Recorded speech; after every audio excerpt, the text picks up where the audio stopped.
All men dream of one day having a son. I was no exception. I was lucky. A year after I got married to the love of my life, we had a son, Daniel. I remember when Daniel was just a boy. He was such a pretty little boy, mainly because he took after his papa. All the girls loved my Daniel. What can I say? I can't help make a handsome son. Trust me, this word, handsome, it doesn't apply to his mama's side of the family. I'm joking. Don't tell her I said that. But I did make a beautiful boy. Okay, his mama helped too, but Daniel, he really takes after his old man. We raised Daniel to be a good Catholic. Everything Daniel does makes us so proud. And like any good father, I pushed Daniel to be his best. He is such a good student. He makes the honor roll in college and in high school, and he is such a good athlete. Daniel is the best at everything. He got all his athletic skills from me. What can I say? I am what I am. Good looking, athletic, and funny. Everything Daniel does makes his family so proud. I just hope he knows how much I love him. I don't know if I've ever even said it. Daniel would always say to me, "I love you, Papa." And every single time I would say the same thing back to him. I would say, "I know you do." I don't know why I never said, "I love you too, Daniel," or "Daniel, I am so proud to be your papa, and I will always love you." I don't know. Maybe that's why he never felt that he could tell me that he was gay.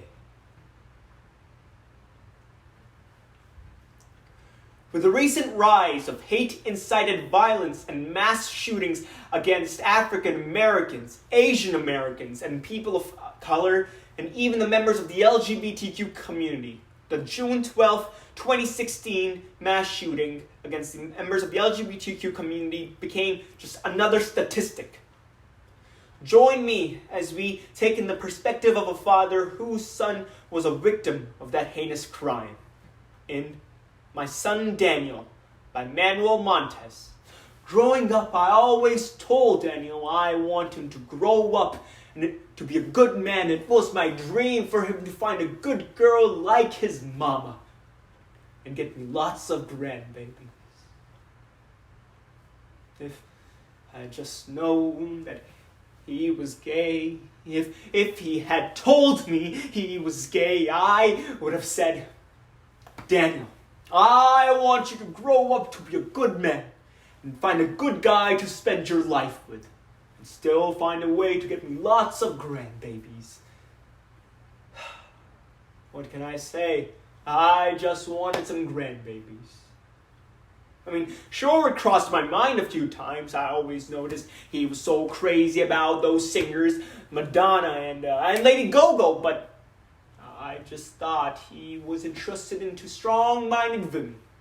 Strong-minded women who wore lots of makeup. Like his mama. Don't tell her I said that. I mean, sure, I noticed he never had a girlfriend in high school. I just thought there were too many girls that liked him, and he just couldn't choose. I just kept thinking to myself, there was no way my son was gay. I just kept thinking there were too many girls, but I was wrong. I was wrong because I didn't listen to what my heart was telling me.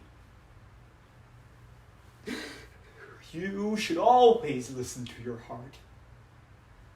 The heart, it never lies. I guess I always knew that Daniel was not the macho man I hoped he would be. I mean, he was sensitive. He was maybe too sensitive at times. I don't know, but I do know this, that I always loved him. I always loved my Daniel. I just couldn't tell him. There was no doubt whether my son was here or not. That morning, his mother and I answered the front door with a police officer standing on our porch. I will never forget the day. It was June 12th, 2016. The officer asked us whether we had a son named Daniel. The second he mentioned Daniel's name, his mother started crying hysterically. I guess she knew immediately, but I didn't know. I asked the officer whether there had been some sort of accident. I just assumed it was a car accident. Where did they take him? Was Daniel okay? Was Daniel at a hospital? There were so many questions flooding my mind. I barely heard what the officer said next.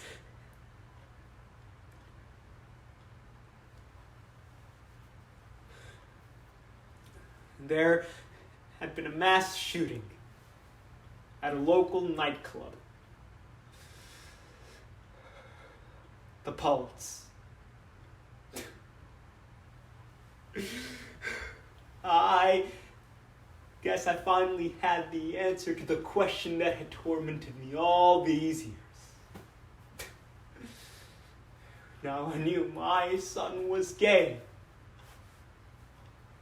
The officer then continued. He told us when the man started shooting, he started shooting as many people as he could.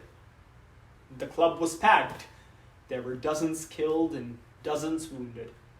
Luckily, we were lucky as Daniel was only wounded. He then escorted us to the hospital. There, in the lobby, we saw one of Daniel's friends. He was crying. He then told us when the man started shooting, Daniel was hit twice. Once in the shoulder, and the other bullet punctured one of his lungs. Luckily, he said they were near a restroom, so we took Daniel into the restroom and waited for help to arrive. We thanked him for saving our son's life and made our way into Daniel's room. Daniel was hooked to all sorts of monitors. He was unconscious. We walked closer to Daniel. I took one of his hands and held it into mine as tightly as I could and asked, "Daniel, why couldn't you tell me you were gay? I mean, it wouldn't have made a difference to me. Why couldn't you tell me, son?" As I talked to him, as I held his hand, I could feel his pulse slow down until it just stopped. An alarm sounded, and a doctor and a couple of nurses rushed into the room and ushered us out.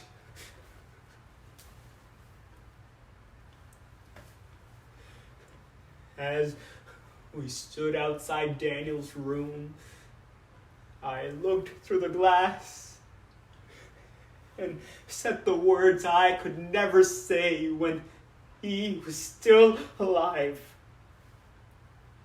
I said, "I love you, Daniel, and I will always love you.